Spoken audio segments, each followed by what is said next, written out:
الحمد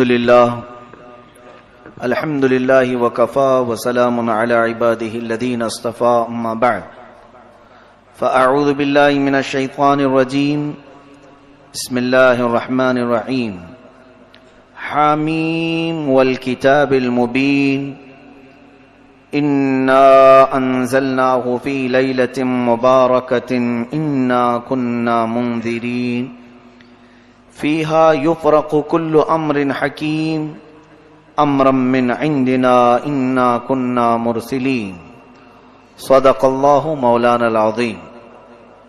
بارگاہ رسالت مآب صلی اللہ علیہ وسلم میں درود پاک کا ہدیہ پیش کریں۔ اللہم صلی علی سیدنا و مولانا محمد معدن الجود والکرم منبع العلم والعلم والحکم والہ الکرام وابنہ الکریم وبارک وسلم صلاة دائمة سرمدا ابدا۔ عزیزان گرامی وقار، رب ذوالجلال کا احسان عظیم کہ آج کی شب میں اس نے اپنے اس مقدس گھر میں ہمیں جمع فرمایا، اور آپ ان خوش نصیبوں میں سے ہیں جن کو مولا نے اپنے گھر کا مہمان بنایا۔ ورنہ رات جاگنے کو بہت سارے لوگ رات جاگتے ہیں، لیکن اس رب ذوالجلال کے گھر میں جاگنا یہ سب کے بس کی بات نہیں۔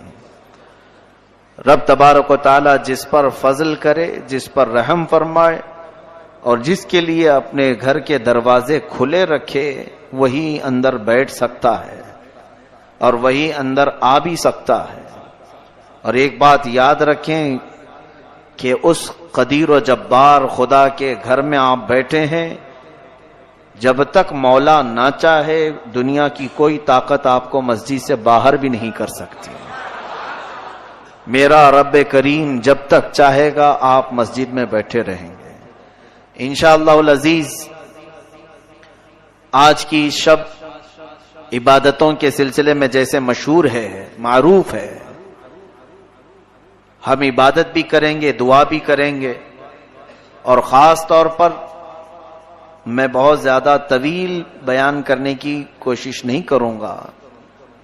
آپ حضرات کو عبادتوں کے لیے میں فارغ کرنا چاہوں گا، لیکن شروع میں جن چیزوں کی ضرورت ہے توجہ سے سن لیں۔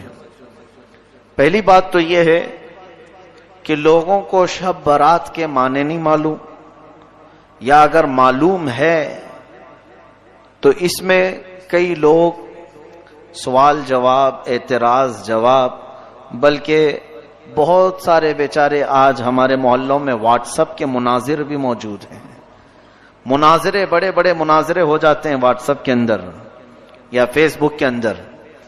ایسا لگتا ہے کہ سارے علم کا خزانہ انہی کے پاس آیا ہوا ہے، دو چار کتابوں کا منہ بھی نہیں دیکھا، اور اس کی صحت، روایت، سند کے بارے میں بات چیت کرتے ہیں۔ سب سے پہلی بات میں گزارش یہ کرنا چاہوں گا، علامہ اقبال نے بہت اچھے انداز میں کہا تھا، وہ اندھیرا ہی بھلا تھا کہ قدم راہ پہ تھے۔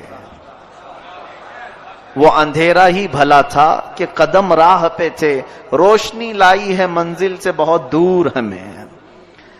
کبھی کبھار ہم اس اندھیرے کو یاد کرتے ہیں جب موبائل نہیں تھا، یا پھر سوشل نیٹ ورک کی اتنی تمام خرافات نہیں تھی۔ اگر آ بھی گئی ہیں تو کوئی حرج نہیں، لیکن اس کا اللہ ہمیں صحیح استعمال کی توفیق عطا کرے۔ ورنہ اکثر کو دیکھا گیا ہے کہ اس میں ایسا ڈوبتے چلے جا رہے ہیں کہ انہیں کئی لوگوں کو میں نے گمراہ ہوتے ہوئے بھی دیکھا، بھٹکتے ہوئے بھی دیکھا۔ اس لیے میں گزارش یہ لے کر سب سے پہلے آپ کے سامنے حاضر ہوں۔ آپ کے لیے اس زمانے میں حلال اور حرام کو معلوم کرنا، فرض اور واجب کو معلوم کرنا اتنا ضروری ہے، بس اتنی معلومات حاصل کر لو اور اپنی زندگی گزار لو۔ زیادہ ڈیپ میں جانا اسلام کے اگر شوق ہے تو پھر عالم بن جاؤ، پورا عالم کورس کر لو۔ اگر بہت زیادہ شوق ہے اسلامی معلومات پر ڈسکس کرنے کا، ایک دوسرے سے بات چیت کرنے کا، تو پھر عالم بن جاؤ۔ اور بغیر علم کے جو اسلامی معاملات میں بحث کرتا ہے وہ ظالم بن جاتا ہے۔ وہ دین سے نکل جاتا ہے، اسے اس کا پتہ تک نہیں چلتا۔ آج کچھ لوگ سب سے پہلے شب برات پر اعتراض کر رہے ہیں، اور ہوگا بھی بہت سارے لوگوں کو، اس لیے کہ نوری محفل پہ چادر تنی نور کی، جس کے متعلق کہا گیا کہ نور پھیلا ہوا آج کی رات ہے، وہ تو صرف مدینہ مسجد میں نظر آ رہی ہے، یا تو پھر الحمدللہ جہاں اہل سنت و جماعت ہیں وہاں نوری محفل ہے، اور بہت ساری جگہوں پر آج کالی محفل بھی ہے کہ وہاں پر کوئی چہل پہل تک نہیں، سناٹا نظر آ رہا ہے۔ حتیٰ کہ بڑی عجیب بات ہے کہ آج قبرستان والوں میں بھی محفل ہے۔ آج کی رات تو قبرستان میں بھی چہل پہل ہے، مردے بھی خاموش نہیں ہیں، لیکن دنیا میں رہتے ہوئے کچھ لوگوں کی مسجدیں قبرستان سے بھی بدتر بنی۔ پہلی بات، میں دلیلوں کی طرف آؤں گا کہ شب برات کہاں سے ثابت ہے، قرآن سے ثابت ہے کہ حدیث سے ثابت ہے۔ لوگ ان تمام معاملات پر اتنا ڈسکس کر رہے ہیں، خرافات اور خواہ مخواہ کی ذہنی خلیش میں مبتلا ہیں۔ ان کے لیے میں چند چیزیں لے کر کے آیا ہوں۔ پہلی بات تو یہ ہے، مجھے معلوم ہے، یہ میری فیلڈ نہیں کہ میں ممبر رسول پر بیٹھ کر جب تقریر کرتا ہوں تو میری عادت یہ ہوتی ہے کہ آپ کو جس چیز کی ضرورت ہے وہ ضرورت میں پوری کر کے جاؤں۔ آپ کو جن معاملات کی ضرورت ہے میں وہ دینا چاہتا ہوں گفتگو سے، لیکن کچھ لوگوں کو سند، روایت، ثبوت، پروف کی ضرورت پڑتی ہے، تو در حقیقت یہ جگہ نہیں ہے وہ تمام چیزیں پیش کرنے کی۔ پھر بھی آج ریکارڈنگ ہو رہی ہے، میں چاہوں گا کہ ان سب کے سامنے یہ چیزیں بھی پیش کریں، اس لیے کہ کچھ لوگوں نے یہ چیلنج کیا قرآن و حدیث سے یہ ثابت نہیں شب برات، یہ جھوٹا الزام ہے، قرآن سے ثابت نہیں، حدیث سے ثابت نہیں۔ سب سے پہلے میں نے خطبے کے بعد آیت پڑھی، اللہ تعالیٰ فرماتا ہے، یہ 26ویں پارے کی آیت، حامیم والکتاب المبین، 25ویں پارے میں، انا انزلناہ فی لیلۃ مبارکۃ انا کنا منذرین، اللہ فرماتا ہے اور کتاب مبین کی قسم، اللہ تعالیٰ نے قرآن عظیم کی قسم یاد فرمائی، اس کے بعد فرماتا ہے کہ ہم نے اس کو مبارک رات میں نازل فرمایا۔ اس کے متعلق دو قول ہیں، مفسرین فرماتے ہیں لیلۃ مبارکہ جو قرآن میں لفظ آیا ہے اس سے مراد شب قدر بھی ہے، اور بعض مفسرین فرماتے ہیں اس سے مراد شب برات بھی ہے، کیونکہ آگے کی آیت میں رب تعالیٰ فرماتا ہے فیہا یفرق کل امر حکیم، اس رات میں ہر حکمت والے معاملے کی تقسیم ہوتی ہے۔ رب تبارک و تعالیٰ اپنی جانب سے جو معاملات تقسیم فرماتا ہے وہ آج کی رات، یہ ہو گئی قرآن پاک سے۔ میں نے آیت تلاوت کی ہے، جسے چاہیے وہ بعد میں ریکارڈنگ سے حاصل کر لے۔ اب شعبان کی اس 15ویں شب کا اہتمام کرنا، پہلی بات ثبوت کی طرف بعد میں چلتے ہیں۔ اپنے دل سے پوچھو کہ یہاں کون سا غلط کام ہو رہا ہے؟ کیا تمہارا ضمیر اس بات کو گوارا کرتا ہے کہ تمہاری اس پوری محفل کو کوئی یہ کہے یہ گندی محفل ہے؟ معاذ اللہ رب العالمین، مسجد میں بیٹھنا، اللہ تعالی کا ذکر سننا، یا پھر عبادت کے لیے رات جاگنا، ذکر کرنا، تسبیح کرنا، چھوڑو، کسی بھی ثبوت اور سند کے بغیر تم اپنے دل سے پوچھو کیا یہ غلط راستہ ہو سکتا ہے؟ مسجد میں ڈھول بج رہے ہیں، یہاں باجے بج رہے ہیں، یا یہاں پر کوئی جوا کھیل رہا ہے، کوئی حرام کاری ہو رہی ہے، یا تو میرے مولا کو یاد کیا جا رہا ہے، رسول کریم صلی اللہ علیہ وسلم کی شان بیان کی جا رہی۔ تو حدیث پاک میں تو یہ ہے، اللہ کے نبی صلی اللہ علیہ وسلم فرماتے عند ذکر الصالحین تنزل الرحمہ، جب اللہ کے نیک بندوں کا ذکر ہوتا ہے تو رحمتیں اترتی ہیں۔ نیک بندوں کا ذکر ہوتا ہے، صالحین کا، تو جو نیکوں کا امام محمد الرسول اللہ صلی اللہ علیہ وسلم کا ذکر جس محفل میں ہو رہا ہو تو کیا وہ محفل رحمتوں سے جھما جھم نہیں برس رہی ہوتی؟ سب سے پہلی چیز تو یہ ہے کہ عقلی دلیل ہے میں نے آپ کو سوچنے کی دعوت دی ہے. میں ان لوگوں کے لیے میسج دینا چاہوں گا جن کو ثبوت کی ضرورت ہے, پروف کی ضرورت ہے. آؤ سنو, سیدہ عائشہ صدیقہ رضی اللہ تعالیٰ عنہ فرماتی ہیں, بخاری شریف کی حدیث ہے, مسلم شریف کی حدیث ہے, مشکات شریف کی حدیث ہے, جلد نمبر 1 صفحہ نمبر 441. حضرت عائشہ صدیقہ رضی اللہ تعالیٰ عنہ اس کی راوی ہیں. فرماتی ہیں کہ میں نے آقا و مولا صلی اللہ علیہ وسلم کو ماہ رمضان کے علاوہ ماہ شعبان سے زیادہ کسی مہینے میں روزے رکھتے نہیں دیکھا. حضور اکرم صلی اللہ علیہ وسلم شعبان کے کبھی کبھار اکثر روزے رکھا کرتے تھے یا پھر پورے مہینے کے روزہ رکھا کرتے تھے. اس سے تو ثابت ہوا کہ شب برات شعبان میں ہو رہی ہے یا پھر رمضان میں ہو رہی ہے. شب برات کے روزے کے بارے میں لوگوں نے پوچھا, کہاں سے ثابت ہے؟ بخاری شریف پڑھو, ماں عائشہ صدیقہ فرماتی ہیں حضور 15 شعبان کیا پورے شعبان کا ہی روزہ رکھتے تھے. دوسری حدیث ہے, حضرت عائشہ صدیقہ رضی اللہ تعالیٰ عنہ فرماتی ہیں کہ نبی کریم صلی اللہ علیہ وسلم چند دن کو چھوڑ کر پورے ماہ شعبان کے روزے رکھتے تھے. پھر فرماتے شعبان میرا مہینہ ہے اور رمضان میری امت کا مہینہ ہے. تو حضور اکرم صلی اللہ علیہ وسلم روزے کا اہتمام فرماتے تھے. اور پھر یہ حضور کا ارشاد, جن لوگوں کی روحیں قبض کرنی ہوتی ہیں ان کے ناموں کی فہرست ماہ شعبان میں ملک الموت کو دی جاتی ہے.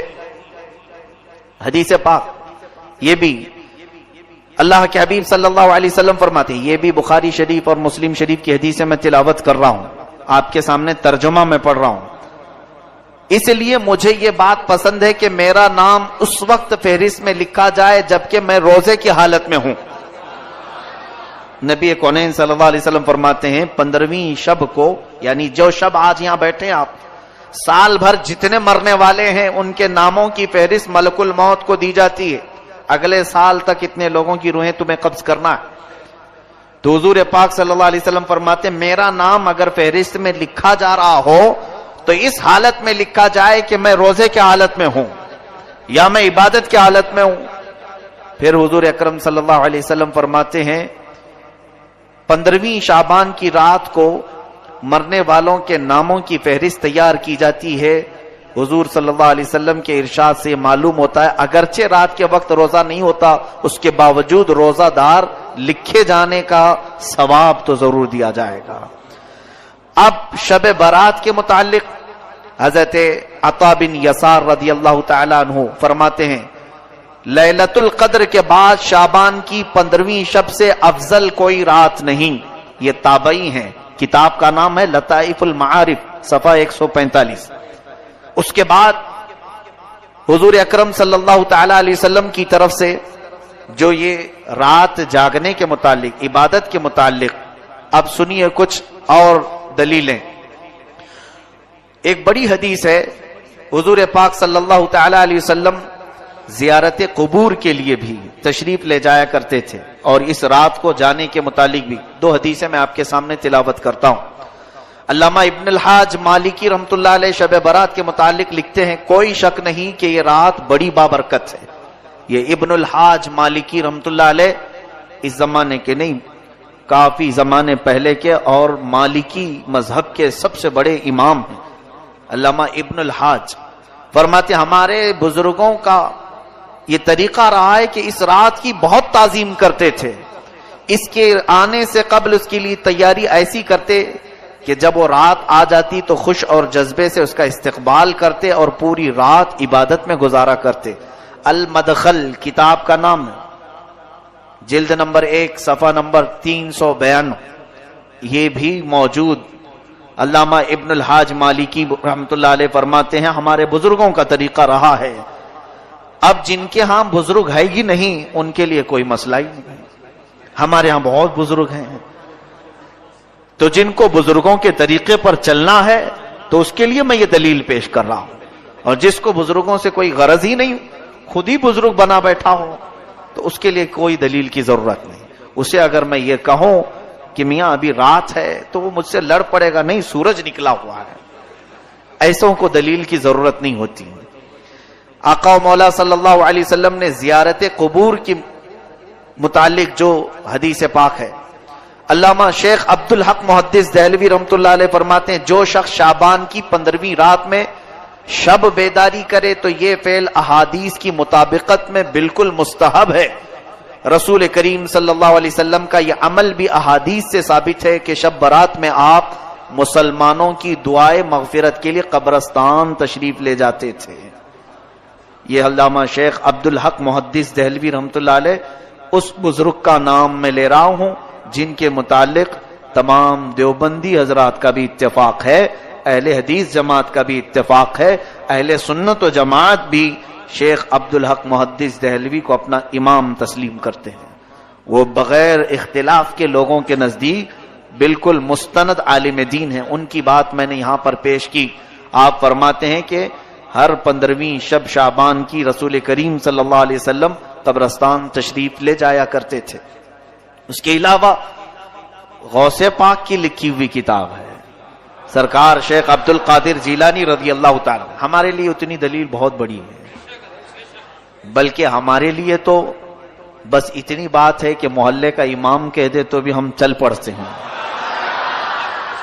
لیکن بہرحال لوگوں کو قائل کرنے کے لیے بڑے بزرگوں کی بات پیش کرنی ہوتی ہے۔ سنیں، غنیت الطالبین صفحہ نمبر 250 حضرت حسن بصری رضی اللہ تعالیٰ عنہ کا ایک واقعہ نقل کرتے ہوئے فرماتے ہیں جب آپ شب برات میں گھر سے باہر تشریف لائے تو آپ کا چہرہ یوں دکھائی دیتا تھا جس طرح کسی کو قبر میں دفن کرنے کے بعد باہر نکالا گیا ہو۔ آپ سے اس کا سبب پوچھا گیا تو آپ نے فرمایا خدا کی قسم میری مثال ایسی ہے جیسے کسی کی کشتی سمندر میں ٹوٹ چکی ہو اور وہ ڈوب رہا ہو اور بچنے کی کوئی امید نہ ہو۔ پوچھا گیا آپ کی ایسی حالت کیوں ہے؟ فرمایا میرے گناہ یقینی ہیں لیکن اپنی نیکیوں کے متعلق میں نہیں جانتا کہ وہ مجھ سے قبول کی جائیں گی یا پھر رد کر دی جائیں گی۔ یہ علامہ امام حسن بصری رضی اللہ تعالی مشہور تابعی فرماتے ہیں شب برات کو آپ اتنا خوف سے باہر گھر سے نکلتے تھے ایسا لگتا تھا جیسے کسی قبر سے مردے کو اٹھایا گیا ہے۔ آپ سے پوچھا جاتا تھا کہ آپ کی حالت ایسی کیوں ہے؟ وہ فرماتے تھے کہ خوف کی وجہ سے، گناہ میرے یقینی ہے مجھے معلوم ہے لیکن نیکیوں کے بارے میں مجھے معلوم نہیں کہ وہ قبول ہوئی کہ نہیں ہوئی۔ گناہ تو پکا معلوم ہے کہ گناہ ہے، نیکی تو میں نے کر لیا، قبول ہوئی کہ نہیں یہ معلوم نہیں۔ اس خوف سے آج کی رات میں کانپ جایا کرتا ہوں کہ آج رب تعالیٰ کے ہاں سے احکام نازل ہوتے ہیں۔ یہ غنیت الطالبین سرکار غوث العظم دستگیر رضی اللہ تعالیٰ عنہ کی لکھی ہوئی کتاب میں ہے۔ اب قرآن پاک کے بعد بزرگوں کے بعد علامہ قرطبی رحمۃ اللہ علیہ کی تفسیر مشکات شریف کی حدیث جلد نمبر 1 صفحہ نمبر 277۔ بعض لوگوں کو یہ عادت ہے جھوٹے جھوٹے اس طرح سے بیان کرتے ہیں۔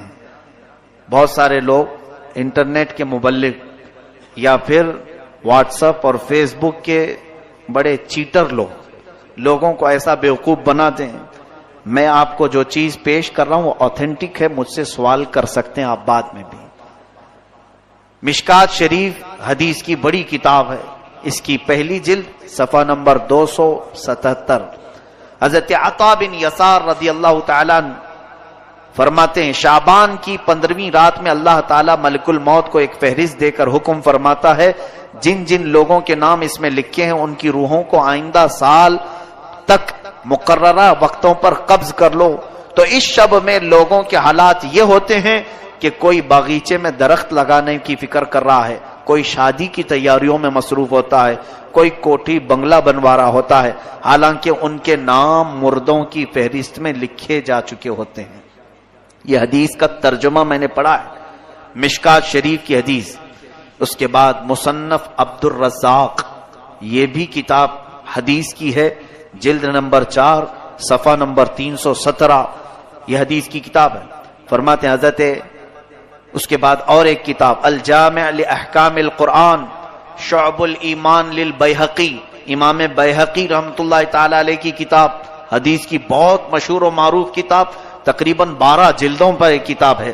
شاید یہاں بہت سارے لوگ دیکھے بھی نہیں ہوں گے اس کتاب کو، بڑی کتاب ہے امام بیہقی کی شعب الایمان اس میں فرماتے ہیں حضرت عثمان بن محمد رضی اللہ عنہ سے مروی ہے، سرکار مدینہ صلی اللہ علیہ وسلم نے فرمایا ایک شعبان سے دوسرے شعبان تک لوگوں کی زندگی منقطع کرنے کا وقت اس رات میں لکھا جاتا ہے، یہاں تک کہ انسان شادی بیاہ کرتا ہے اور اس کے بچے پیدا ہوتے ہیں، حالانکہ اس کا نام مردوں کی فہرست میں لکھا جا چکا ہوتا ہے۔ شعبان کے متعلق اتنی حدیثیں ہیں کہ بیان کروں تو ابھی صبح ہو جائے۔ ابھی سنیں اور تھوڑی بات، یہ مغفرت کی رات ہے۔ شب برات کی خصوصیت کے متعلق حضرت عائشہ صدیقہ رضی اللہ تعالی عنہا سے ایک روایت ہے، فرماتی ہیں 15ویں شب شعبان کی میں رات کو بیدار ہوئی تو دیکھا حضور صلی اللہ علیہ وسلم نہیں تھے میرے حجرے میں، میں ڈھونڈتی ہوئی باہر نکل آئی تو دیکھا کہ حضور پاک صلی اللہ علیہ وسلم جنت البقیع میں ہے، قبرستان، تو جنت البقیع قبرستان سے باہر نکل رہے تھے، تو حضرت عائشہ ڈھونڈتی ہوئی وہاں تک پہنچی، رسول کریم صلی اللہ تعالی علیہ وسلم سے آپ نے پوچھا کہ آقا و مولا اس وقت آپ کا یہاں آنا؟ حضور کرم صلی اللہ علیہ وسلم نے حضرت عائشہ سے کہا تم اتنی گھبراتی کیوں ہو؟ کیا تمہیں اس بات کا ڈر ہے کہ اللہ اور اس کے رسول تمہارے ساتھ کوئی خلاف فیصلہ کریں گے؟ تو حضرت عائشہ صدیقہ فرماتی نہیں، میں یہ دیکھنے آئی تھی کہ کہیں آپ دوسری اہلیہ محترمہ کے پاس آرام فرما ہوں گے۔ حضور اکرم صلی اللہ علیہ وسلم فرماتے ہیں، سنیے جو حدیث کا اصل بیان کرنا ہے مجھے، فرماتے ہیں بے شک اللہ تعالی شعبان کی 15ویں شب، یہ الفاظ پر توجہ دیں، یہ حدیث پورے بیان کا خلاصہ ہے، لب لباب مغز یہی ہے۔ حضور اکرم صلی اللہ علیہ وسلم فرماتے ہیں بے شک اللہ تعالی شعبان کی 15ویں شب آسمان دنیا پر نزول فرماتا ہے۔ کئی آسمان ہیں، 7 آسمان ہیں، دنیا کا جو آسمان ہے وہ پہلا آسمان ہے۔ حدیث پاک میں آسمان دنیا یعنی دنیا کا یہ جو پہلا آسمان ہے اس پر نزول فرماتا ہے، اور قبیلہ بنو کلب کی بکریوں کے بالوں سے زیادہ لوگوں کی مغفرت فرماتا ہے۔ یہ کیا ہے قبیلہ بنو کلب؟ عرب میں ایک خاندان رہا کرتا تھا جس قبیلے کا نام، خاندان کا نام بنو کلب، وہ بکریاں پالتے تھے اور ان کی بکریوں کے بڑے بال ہوتے تھے، یعنی گھنے بال ہوتے تھے۔ حدیث پاک میں ان بکریوں والوں کا ذکر ہے کہ ان بکریوں کے جسموں پر جتنے بال ہوتے ہیں اتنی تعداد میں آج کی رات اللہ تعالیٰ لوگوں کو جہنم سے آزاد فرماتا ہے۔ اب یہ حدیث کہاں کہاں ہے یہ سن کر کے ان تک پہنچا دیں تو خالص بات ختم ہو جائے گی۔ ترمذی شریف صحاح ستہ کی حدیث ہے، صحاح ستہ جو مشہور کتابیں ہیں 6 جس کو سارے لوگ تسلیم کرتے ہیں، بخاری شریف، مسلم شریف، ترمذی شریف، نسائی شریف، ابن ماجہ شریف، ابو داؤد شریف، یہ 6 کتابیں حدیث کی مشہور و معروف ہیں۔ اس میں سے کتاب سے میں حوالہ، ثبوت، پروف آپ کے سامنے پیش کر رہا ہوں۔ ترمذی شریف جلد نمبر 1 صفحہ نمبر 156، دوسری بھی صحاح ستہ سے ہی پیش کر رہا ہوں، یہی حدیث سیم ٹو سیم حدیث حضرت عائشہ کی، ابن ماجہ صفحہ نمبر 100، تیسری کتاب سیم ٹو سیم یہی حدیث مسند امام احمد بن حنبل رضی اللہ عنہ، جن کو غیر مقلد اور اہل حدیث بہت مانتے ہیں، اہل حدیث حضرات بھی بہت مانتے ہیں، مسند امام احمد بن حنبل سے پیش کر رہا ہوں۔ وہ تقریباً 20 یا 25 جلدوں کی کتاب ہے۔ حضرت امام احمد بن حنبل نے یہی حدیث حضرت عائشہ کی اپنی کتاب میں حدیث کے طور پر لکھا ہے، اس کا حوالہ بھی یاد رکھیں، مسند احمد بن حنبل جلد نمبر 6 صفحہ نمبر 238۔ اس کے بعد پھر مشکات شریف سیم یہی حدیث جلد نمبر 1 صفحہ نمبر 277۔ اس کے بعد مصنف ابن ابی شیبہ، یہ بھی حدیث کی مشہور و معروف کتاب ہے، جلد نمبر 1 صفحہ نمبر 237۔ شعب الایمان امام بیہقی کی کتاب ہے، یہ بھی حدیث کی بڑی مشہور و معروف کتاب ہے، اس کی جلد نمبر 3 صفحہ نمبر 379۔ یہ میں نے تقریباً 6 کتابوں کی دلیل آپ کے سامنے پیش کی، ایک ہی حدیث اتنی کتابوں میں ہے۔ محدثین فرماتے ہیں، اتنے بڑے بڑے محدثین نے یہ حدیث لکھا ہے کہ یہ حدیث صحت کے درجے کو پہنچی ہوئی ہے، اس کا انکار کرنا گمراہی اور منکر ہونا گمراہ ہونا اسلام سے باہر ہونے کے برابر ہو جاتا ہے. بات سمجھ میں آئی؟ میں سمجھتا ہوں اتنی دلیل بہت ہے. اتنا ہضم ہو جائے تو آگے کا پھر بیان کروں گا, ورنہ الٹی ہو جائے گی. حضرت ابو بکر صدیق رضی اللہ عنہ سے روایت ہے کہ رسول کریم صلی اللہ علیہ وسلم شعبان کی 15ویں شب میں, حضور نے فرمایا شعبان کی 15ویں شب میں اللہ تعالیٰ آسمان دنیا پر نزول فرماتا ہے اور صبح تک یہ ندا بھی دیتا ہے کوئی بخشش طلب کرنے والا میں اس کی بخشش کروں. یہ حضرت ابو بکر صدیق رضی اللہ عنہ نے فرمایا. ان سے معتبر کوئی اور ہماری امت میں شخص ہے؟ اب پھر اور کس کی دلیل چاہیے؟ میں نے غوث پاک کی کتاب پیش کر دی, امام بیہقی کی, امام ترمذی کی, امام ابن الحاج مالکی کی اور مشکات کی, کئی کتابوں کے بعد اب سیدھے میں حضرت ابو بکر صدیق کی بات پیش کر رہا ہوں. اور فرماتے ہیں اللہ تعالیٰ آج کی رات ساری مخلوق کی بخشش فرمائے گا سوائے مشرک کے اور کینہ رکھنے والے کے. مشرک, کافر و مشرک جو ہے اس کی آج بخشش نہیں ہے, اور جو دل میں کینہ رکھا ہے دوسرے مسلمانوں سے, بات چیت بند ہے, اس کی بھی آج مغفرت نہیں ہے. اسی لیے معافی طلب کرنے کا ایک رواج ہمارا پہلے سے چلا ہوا ہے. حضرت ابو ہریرہ, حضرت معاذ بن جبل, حضرت ابو ثعلبہ, حضرت عوف بن مالک رضی اللہ تعالیٰ عنہ, یہ سارے صحابہ اکرام سے یہ حدیث مروی ہے. اب میں یہ دلیلوں پر ہی لگ جاؤں گا تو آپ بھی اکتا جائیں گے. آپ یہ کہیں گے مولانا ہمیں بس ہے, کافی ہے, شب برات ہے آج, ہم کو معلوم ہے مسجد میں روشنی ہے, آج مغرب میں چہل پہل ہے, یہی ہمارے لیے بس کافی ہے. بھولے بھالے سنیوں کے لیے بڑی دلیلوں کی ضرورت نہیں, لیکن ان کو بہکانے کے لیے کچھ لوگ قرآن بھی لاتے ہیں اور حدیث بھی لاتے ہیں. اب اس کی مثال میں آپ کو بتاؤں. ایک موٹی سی کتاب میں یہاں سامنے رکھوں اور کہوں دیکھو بھائی بخاری شریف میں ہے, آپ مانو گے کہ نہیں مانو گے؟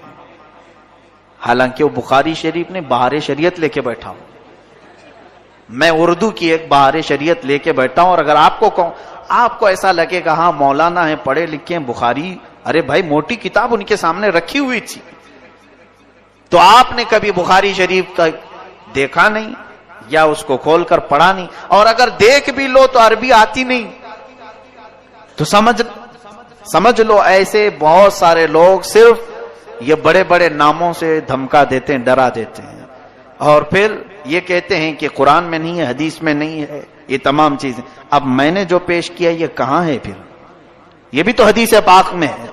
یہ چیزیں قوم کے سامنے وہ کیوں نہیں پیش کرتے؟ یہاں پتہ چلتا ہے کہ کہیں نہ کہیں ان کے دل میں حسد ہے, کینہ ہے, اور قوم کو گمراہ کرنے کے لیے صحیح امانتیں قوم تک پیش نہیں کرتے. ان کا حال یہ ہے. اللہ تعالیٰ نے قرآن میں فرمایا ہے کہ افتؤمنون, یعنی ان کے متعلق یہ فرمایا تکتمون الحق, تم حق کو چھپاتے ہو اور باطل کو باہر نکال کر کے بتاتے ہو. یہ یہودیوں کی عادت تھی, بہت ساری چیزیں چھپا دینا اور پھر اس میں سے توڑ مروڑ کر کے لوگوں کو بیان کرنا. بہرحال آپ سب کو علم حاصل کرنے کی ضرورت ہے تاکہ آپ گمراہوں کے ہاتھ میں پڑھ کر گمراہ نہ ہو جائیں. بتاؤ آج ان گمراہوں کے کہنے پر کئی لوگ نہیں منا رہے ہوں گے شب برات, ہمارا کیا جا رہا ہے, ہمارا کیا نقصان ہے؟ انہوں نے اپنا نقصان کر لیا کہ آج وہ عبادت نہیں کر رہے ہیں, آج وہ مسجدوں میں نہیں آ رہے ہیں. مجھے بتاؤ کیا مسجد میں آنا گناہ کا کام ہے؟ عبادت کرنا گناہ کا کام ہے؟ کیا یہاں پر چلو کچھ بھی نہیں کیا, مسجد میں بیٹھا بیان سنا, یہ تو بیان ان کے ہاں بھی ہوتے ہیں, کیا نہیں ہوتے؟ بہت سارے بیان ہوتے ہیں. تو بیان کی فضیلت بھی انہی سے جا کر کے سنو, ان کے ہاں کتنی فضیلت ہے, ایک بیان میں بیٹھنے کا کتنا ثواب ہے. تو صرف اگر بیان میں بیٹھنے کا ثواب بھی معلوم کر لیتے تو آ جاتے. خواہ مخواہ مخالفت کرنا اچھی بات نہیں. بہرحال میں اب تھوڑی سی چیزیں آپ کے لیے شب برات کے متعلق عرض کروں. ہاں ایک اور سوال ہمارے پاس آیا ہے. ایک تو جنہوں نے یہ سوال کیا تھا میں سمجھتا ہوں کہ ان کو اطمینان ہو گیا ہوگا شب برات کہاں سے ثابت ہے, ریکارڈ ہے, پھر سے وہ کتابوں کے حوالے یاد کر لو, جلد نمبر, صفحہ نمبر سب, اور پیش کر دیں. دوسری چیز, یہ معافی مانگنے کا کیا طریقہ ہے؟ واٹس ایپ بھرا ہوا ہے معافی نامے سے، قطار لگی ہوئی ہے 3 دنوں سے، میرے اگلی پچھلی تمام چیزیں معاف کرو معاف کرو معاف کرو۔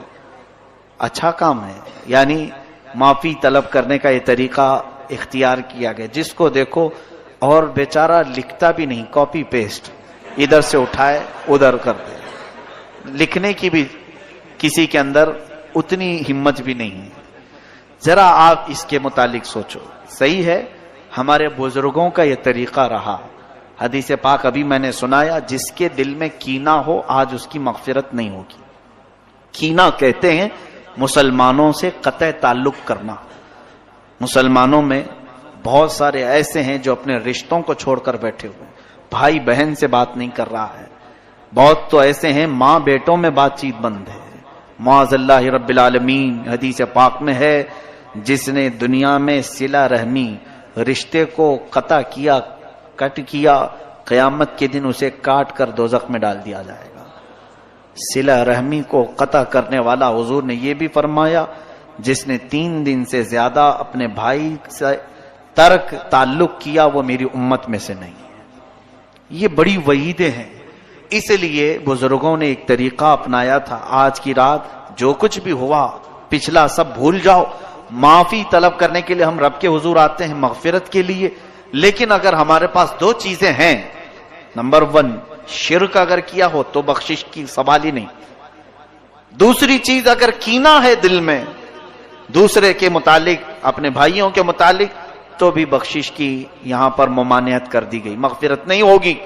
تو بزرگوں نے یہ عادت ڈالی تھی امت مسلمہ کو کہ یہ شب برات آنے سے پہلے پہلے اپنے دل کے کینوں کو صاف کر لو، معافی طلب کر کے صاف ستھرے ہو جاؤ، تاکہ آج بٹنے والی مغفرت تمہیں بھی مل جائے۔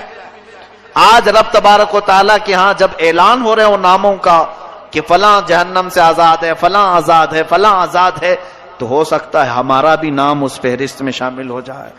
یہ 2 چیزوں سے ہم کو آزاد ہو کر کے مسجد میں آنا تھا، لیکن اس کا یہ طریقہ اپنائیں گے کہ جس کو سوشل میڈیا میں نے دیکھا لکھا ہوا بھی آ رہا ہے، ریکارڈ بھی آ رہا ہے، ویڈیو بھی آ رہے ہیں، ساری طریقے ان لوگوں نے بنا کر رکھے ہیں، پورا کا پورا بازار گرم ہے۔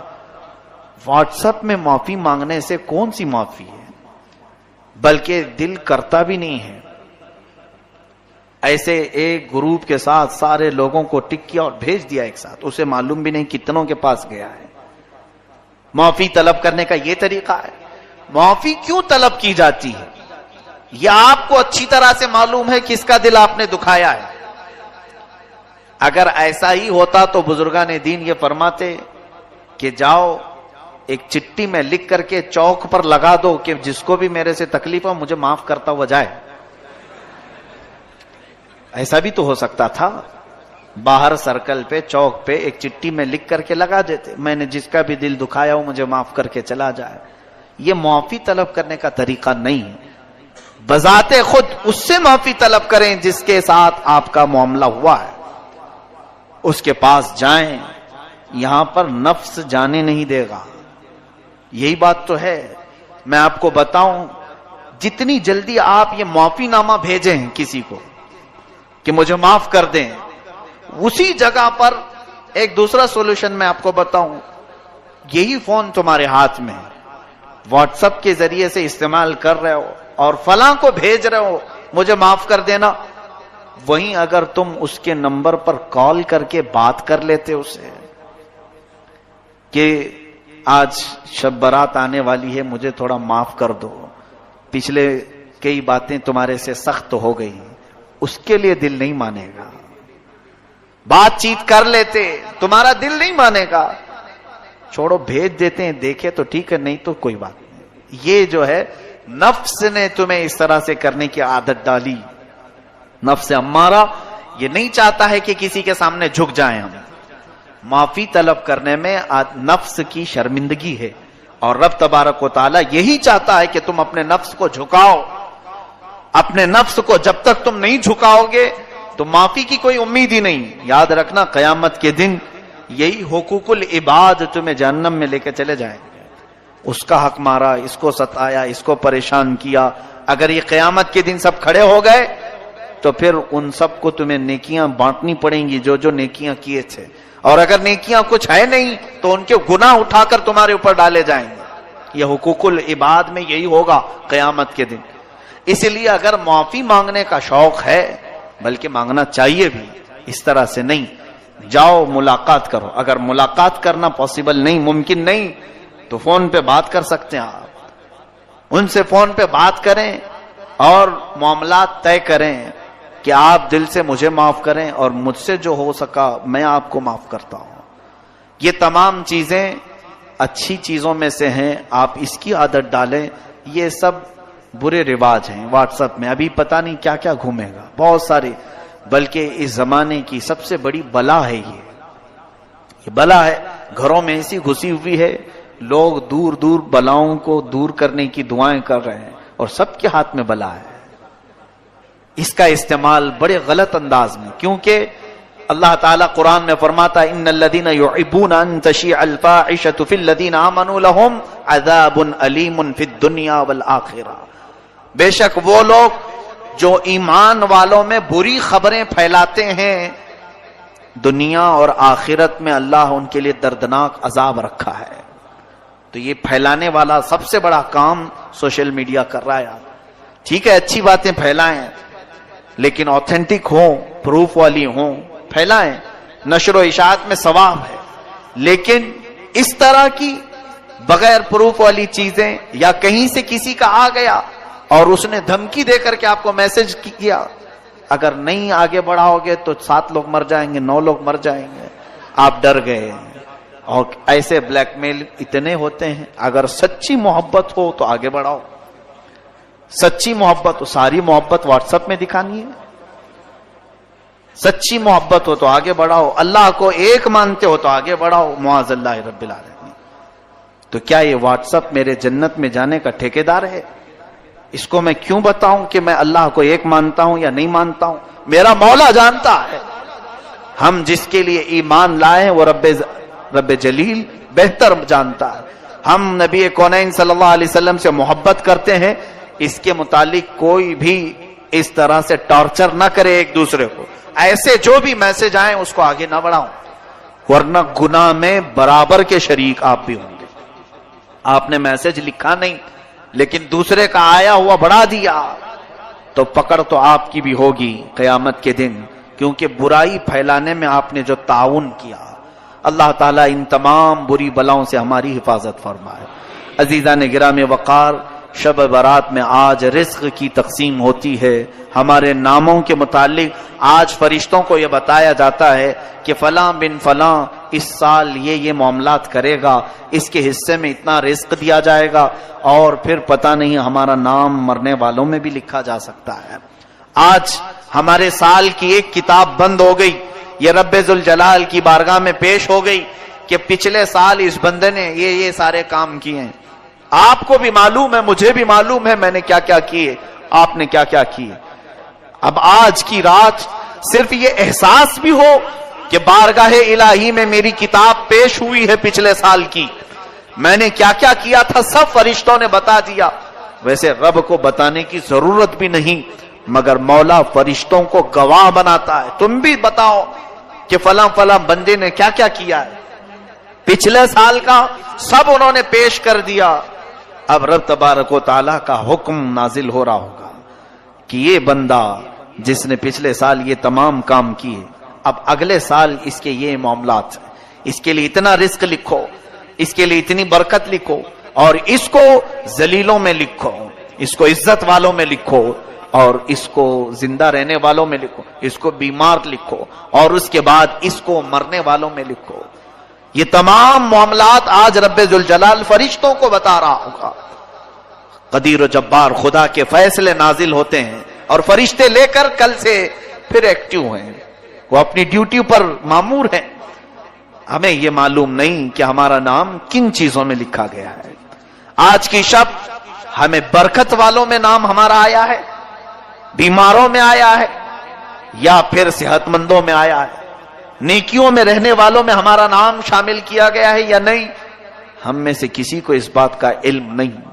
اور جب معلوم نہ ہو کر کے ہمارے اندر اکڑ اتنی ہے، ہم غرور اور تکبر کے ساتھ زمین پر ایسے چلتے ہیں جیسے لگتا ہے کہ جنت ہمارے لیے واجب ہوگی.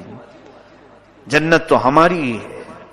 میرے عزیزو، خوف کرو بارگاہ رب العزت کے فیصلوں سے. قرآن عظیم میں رب تعالیٰ فرماتا ہے ان بطش ربک لشدید، بے شک تمہارے رب کی پکڑ بہت سخت ہے. اور اس کی پکڑ جب سخت ہوتی ہے تو سب سے بڑی پکڑ تو یہ ہے کہ وہ ایمان چھین لیتا ہے. جس سے وہ ایمان ختم کر دے اس کے لیے سب سے بڑا عذاب ہے اللہ کا. ایمان کی دولت کسی سے چلی گئی تو خدا کا سب سے بڑا عذاب اس پر آیا ہے. رب تبارک و تعالیٰ اسے ہمیشہ کے لیے دوزخ لکھ دیتا ہے. حدیث پاک میں ہے شب برات ہو کہ شب قدر ہو یا پھر مرنے سے پہلے بھی ہو، مشرک اگر ہوا، کافر اگر ہوا، ایمان نکل گیا تو اس کی بخشش تو ہو ہی نہیں سکے گی، بلکہ قیامت کے دن ان کے متعلق فرمایا گیا. سنو، جن کی کفر پر موت ہوئی، جو کافر مرے دنیا میں، قیامت کے دن حساب کتاب کے بعد دوزخ میں ڈالے جائیں گے. دوزخ میں ڈالنے کے بعد دوزخ کی ہولناکیاں جب انہیں نیچے طبقے میں لے جائیں گی، ہر طرح کے عذابات کا سامنا ہوگا. اتنے سخت عذاب. اللہ اکبر. دوزخ کا سب سے ہلکا عذاب کیا ہے؟ حدیث پاک میں حضور پاک صلی اللہ علیہ وسلم ارشاد فرماتے ہیں آگ کی جوتیاں پہنائی جائیں گی، انگار کے جوتے پہنائے جائیں گے، جس کی وجہ سے اس کا بھیجا پک کر کے ابل رہا ہوگا. یہ دوزخ کا ہلکا عذاب ہے. منیمم کسی کو اگر دیا جائے تو یہ ہلکا ہے. پھر جس کے لیے اللہ نے فرمایا عذاب علیم، عذاب عظیم، دردناک عذاب، بڑا عذاب، وہ مولا ہی جانتا ہے کہ کیسے کیسے عذاب دوزخ میں. سنو، جس کی کفر پر موت ہوئی دوزخ میں ڈالے جائیں گے. جو دوزخ کا دربان ہے، فرشتہ حضرت مالک رضی اللہ تعالی، حضرت مالک یہ فرشتے ہیں علیہ السلام، وہ دربانے دوزخیں دروازے پر ہوں گے، یا جتنے دوزخی ہیں چیختے رہیں گے، چیخ لگاتے ہیں، اتنا پکارتے ہیں کہ ہماری طرف توجہ کرو، ہماری طرف توجہ کرو. تو پھر ان کی پکار اتنی بلند ہوتی ہے کہ پورے دوزخ میں آوازیں دہلتی رہتی ہیں. اس کے بعد مالک دوزخ یعنی دربان دوزخ حضرت مالک ایک بار بھی ان کی طرف نہیں دیکھتے. حدیث پاک میں 1000 سال گزر جائیں گے. 1000 سال کے بعد دربان دوزخ ان کی طرف دیکھتے ہیں. کیا بات ہے، کیوں چلا رہے ہو تم لوگ؟ 1000 سال کے بعد تب اہل دوزخ کہتے ہیں اے مالک، اے دربان دوزخ، ہم رب ذوالجلال سے بات کرنا چاہتے ہیں، ہمارے معاملے میں کچھ سفارش کرو. رب تبارک و تعالیٰ سے ہم کچھ کلام کرنا چاہیں گے کہ وہ ہمیں یہاں سے نکالے. حضرت مالک کہتے ہیں ٹھیک ہے، تمہاری بات میں مولا تک پہنچا دوں گا، رب تعالیٰ تک پہنچا دوں گا. تو اس کے بعد حدیث پاک میں پھر 1000 سال گزر جاتے ہیں. حضرت مالک کی طرف سے کوئی جواب نہیں آیا. دوزخیوں کی طرف دوبارہ وہ توجہ کرتے ہیں، کیا بات ہے؟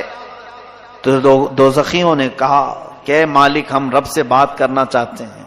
حضرت مالک کہتے ہیں میری اب تک رسائی نہیں ہوئی، میں تمہارا عریضہ پیش کروں گا رب تعالیٰ کے، یہاں تک کہ تیسرا 1000 سال گزر جاتا ہے. یہ دوزخ میں جلتے رہیں گے، اسی طرح عذاب میں مبتلا رہیں گے. تیسرے 1000 سال کے بعد حضرت مالک ادھر دوزخ کی طرف توجہ کرتے ہیں اور فرماتے اے اہل دوزخ، بشارت ہو تمہارے لیے کہ رب تعالیٰ کی طرف سے یہ جواب آیا ہے، لا ينظر الیہم ولا یرحم علیہم، ان کی طرف نہ دیکھا جائے گا نہ ان کی طرف رحم کیا جائے گا. مولا نہ تم سے بات کرنا چاہتا ہے اور نہ تم پر رحم کرنا چاہتا ہے. اب بند کرو آواز. فرمایا گیا حدیث پاک میں مایوس ان کے چہرے لٹک جائیں گے. اہل دوزخ واپس پھر اپنے عذاب کی طرف آئیں گے، اس لیے کہ اب کوئی امید بھی باقی نہیں رہی. 3000 سال تو امید پر دوزخ میں جل رہے تھے کہ اب بات ہوگی رب تعالیٰ سے، اب کلام ہوگا، شاید وہ بہتوں کو معاف کر کے نکالا، ہمیں بھی نکالے گا. لیکن جواب یہ آیا کہ یہ سب اب جو موجود ہیں یہ کفر کی حالت میں مرے ہوئے ہیں، یہ شرک کی حالت میں مرے ہوئے ہیں۔ کافروں اور مشرکوں کے لیے رب فرماتا ہے نہ ان کی طرف دیکھا جائے گا اور نہ رحم کیا جائے گا۔ ان اللہ لا یغفر ان یشرک بہ ویغفر ما دون ذلک لمن یشاء، شرک کو اللہ معاف نہیں کرے گا، اس کے علاوہ جو بھی ہے جسے چاہے رب تعالیٰ معاف کرے گا۔ یہ قرآن میں اللہ فرماتا ہے۔ میرے عزیزو، ڈر اس بات کا ہونا چاہیے کہ اگر مولا تعالیٰ ہمارے کسی عمل سے غضب میں آئے تو کہیں وہ ہمارے ایمان کی دولت کو سلب نہ کر لے، اور یہ نہ فرما دے نکل جا تو میرے خاص بندوں میں سے۔ کفار و مشرکین تجھے پسند ہیں بہت، ان کی عادتیں اچھی لگتی ہیں، جا انہی کے جماعت میں شامل ہو جا۔ آج آپ سب سوچو ذرا، بہت سارے نوجوان یہی چاہتے ہیں آ کر کے صرف یہ کہیں کہ مولانا سارے لوگ تو جی رہے ہیں اچھے سے، وہ اگر ناچ رہے ہیں ڈانس کر رہے ہیں آپ ہمیں کیوں روک رہے ہیں؟ کفار بھی ناچ رہے ہیں، کرسچن بھی ناچ رہے ہیں، یہودی بھی ناچ رہے ہیں، ہم مسلمان ہو کر کیا ڈانس نہیں کر سکیں گے؟ ٹھیک ہے، تمہارا سوال یہ دنیا میں سارے لوگوں کو شراب پیتے ہوئے دیکھا، ہم آپ کو منع کر رہے ہیں تو برا لگا۔ یہ دنیا کا فیشن ہے، آپ نہیں سمجھ سکو کہ آپ پرانے لوگوں میں سے ہیں۔ ہم نئے زمانے میں زندگی گزارنا چاہتے ہیں، ہم کچھ ماڈرن بننا چاہتے ہیں۔ فلمی ایکٹروں کو دیکھ کر ان کی طور طریقے کو اپناتے ہوئے نکل پڑے اور پھر یہ سمجھا کہ ہم ایک نئے راستے پر چل رہے ہیں۔ سنو، ٹھیک ہے، جس کا راستہ چاہے اپنا لو، جس کا راستہ، کیونکہ تمہارے لیے نہ میں چھڑی لے کر کے بیٹھا ہوں، نہ اللہ کا کوئی فرشتہ تمہاری گردن جھکا کر تمہیں عبادت کرنے کے لیے آئے گا، بلکہ رب تعالیٰ دنیا میں تمہیں آزاد رکھا ہے، تمہیں جو مرضی میں آئے کرو، جو اچھا لگے کرو۔ قیامت کے دن پھر تیار رہنا اپنے اعمال کا جواب لینے کے لیے۔ قیامت کے دن ہر ایک کے حساب کتاب کے لیے تم خود ذمہ دار ہوں گے۔ آج میں ان نوجوانوں سے کہتا ہوں جنہیں کفار و مشرکین اچھے لگتے ہیں، جن کو لوگوں کے ہاتھوں کے شراب کی بوتلیں پسند ہیں، جوے خانے، شراب، تاش کے اڈے، یہ سب بہت اچھے لگتے ہیں جنہیں، اور پھر یہ فلمی دنیا کے تمام تر ظالم دجال قسم کے خرافات مچانے والے اور پورے گھروں کو تباہ کرنے والے ایکٹر انہیں پسند ہیں، ان کے ساتھ ہو جاؤ، کوئی بات نہیں، تمہیں مبارک ہو۔ قیامت کے دن کہا جائے گا جن کے ساتھ تو دنیا میں رہنا پسند کرتا تھا، آج ان کا ہاتھ پکڑ، وہ جہاں جا رہے وہیں چلا جا، آج وہ جہاں جا رہے وہیں چلا جا، وہاں سے ہاتھ چھڑا کر کے تم تو بھاگو گے، نہیں میں تو رسول اللہ کا امتی ہوں، میں میرے آقا کے پاس آؤں گا، میں اپنے نبی کا نام لیوا ہوں۔ سنو، حدیث پاک میں یہ دوڑتا ہوا آئے گا، امتی تو ہے۔ حضور اکرم صلی اللہ تعالی علیہ وسلم کے قریب آتے ہی حضور پاک سے عرض کرتا ہے، رو کر کے، چلا کر کے، مجھے فرشتے دوزخ کی طرف کھینچ رہے ہیں، بچا لیجیے۔ نبی کونین صلی اللہ تعالی علیہ وسلم کی طرف سے جواب آئے گا، تو کون ہے؟ بلکہ اس آقا کی عادت مبارکہ یہ ہے، فرماتے ہیں میں بھرے مجمع میں بھی اپنی امتیوں کو پہچان لوں گا، کروڑوں کی تعداد میں پوری امتیں وہاں ہوں گی، مگر اپنی امت کو میں ضرور پہچانوں گا، ہزاروں کی لاکھوں کی بھیڑ میں بھی۔ یہ بھی حدیث پاک میں، لیکن ایک حدیث میں یہ ایک بندہ آئے گا اور حضور اس سے پوچھیں گے تو کون ہے؟ کہے گا حضور میں آپ کا نام لیوا، میں آپ کا امتی ہوں۔ اللہ کے حبیب صلی اللہ علیہ وسلم فرماتے ہیں مجھے تو نہیں اس بات کا علم ہے، تو دنیا میں کسی اور کو پسند کرتا تھا، جا آج اس کو پکڑ لے، وہ جہاں جائے چلا جا۔ آج میں یہی کہنا چاہوں گا، میں آپ کے اوپر کوئی سختی کا معاملہ لے کر کے نہیں آیا ہوں، آپ کے پیچھے پیچھے گھومتے ہوئے محلے بھر میں نہیں آ رہا ہوں، میں آپ کو تو یہاں سے ایک میسج دینا چاہوں گا، تمہیں جو چیزیں اچھی لگیں کرو، لیکن قیامت کا منظر یاد رہے، میدان قیامت یاد رہے، بس اتنے کام کرو کہ رسول اللہ کی بارگاہ میں منہ دکھانے کی ہمارے اندر نوبت یعنی کیفیت باقی رہ جائے، حضور کو منہ دکھا سکیں، عرض تو کر سکیں کہ آقا نفس کی شرارتوں سے بہک تو گیا تھا لیکن محبت دل میں آپ کی رکھتا تھا، حضور آپ کی سنتوں پر مر مٹنے کا جذبہ تھا، شرارت نفس نے مجھے بہکایا ضرور تھا۔ اے میرے عزیز و غلاموں، ان کو چھوڑ کر نہ ہماری دنیا ہے، اس رسول کو چھوڑ کر نہ ہماری قبر ہے، اس نبی کو چھوڑ کر نہ ہماری حشر ہے، کچھ بھی نہیں ہے۔ رسول کریم صلی اللہ تعالی علیہ وسلم سے دور ہو کر ہماری کون سی زندگی ہے؟ آج کی رات اگر یہ احساس نہیں جاگا تو پھر بیکار ہے ایسی ہزار راتیں ہیں، پھر بیکار ہے ایسی زندگی بھر بار بار آنے والی راتیں ہیں۔ آج بعض لوگوں کو ایسا لگتا ہے یہ رات تو آج روڈ پر ناچنے کی ہے، ایک دوسرے کو گالی گلوچ کر کے باہر کھیل کود کر پوری رات گزارنے کی ہے، ادھر مؤذن فجر کی اذان دے رہا ہو، ادھر لوگ بستر پر جا رہے ہیں۔ یہ آج کی رات کا تماشا لوگوں نے بنایا ہے۔ پٹاخے اڑاؤ، قبرستان جاؤ تو کہا مار کے ہنسو، اور اگر کسی کے ہاتھ میں بائک آئے تو ایسے اڑاؤ کہ کئی لوگ اس میں حادثوں کے شکار، کئی لوگ اس رات میں لوگوں کو تکلیف دینے کا ذریعہ بنتے ہیں۔ سنو، آج کی رات فرشتے بھی اترتے ہیں، بے حساب ان گنت تعداد میں فرشتے۔ تم جس وقت اس طرح سے اڑا رہے ہو سکتا ہے ہم سے تمہیں ڈر نہیں لگتا، اللہ کے وہ ملائکہ تمہارے ہر کام کی گواہ بنیں گے۔ صبح واپس رب کے حضور جائیں گے، اللہ تبارک و تعالی ان فرشتوں سے پوچھتا ہے میرے بندوں کو کس حالت میں تم چھوڑ آئے؟ جب تم دنیا سے آ رہے تھے تو میرے بندے کیا کر رہے تھے؟